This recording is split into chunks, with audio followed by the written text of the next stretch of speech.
pẹ̀lú máa yìí mi ò ever because ṣe rí nǹkan tí máa yẹn ti ṣe fún mi tí bá tún settle pẹ̀lú ẹ̀ that means pé èmi gan mi ò tiẹ̀ ọ̀kú that means pé bóyá èmi gan bóyá wèrè ni mi entirely mi ò nǹkan tèmi nǹkan wá lọ́wọ́ máa yìí kò pọ̀ rárá kó fún mi ní check up kó bá mi arrange ẹ̀ mo fẹ́ lọ fún check up bye bye I don't want to even kó pè mí pé kú or kó pè mí pé kú I don't want to know him again I don't want settlement I want to go for check up nǹkan tí mo fẹ́ kẹ́ máa bá mi tẹnu mọ́ gangan gbogbo settlement ẹ̀ sọ pé kọ́ máa bá a settle it is irritate is as if you are killing me and shook me you are and for pé máa gún mi lára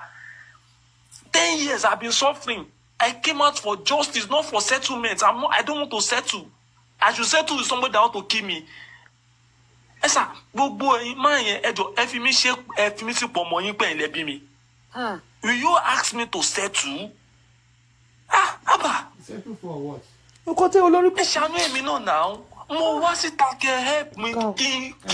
kí máa yí ṣe kí n lọ fún medical help not for I don't want to settle somebody that want to kill me I should go and settle again what am I settling I mean it's not today 10 years mo ti ń pè wọ́n pé medical check up 2015 2016 17 18 19 till now nǹkan tá à ń pariwo nìyẹn so I'm not settling anything if you arrange for my medical check up I should come and do my medical check up bye bye I don't want to settle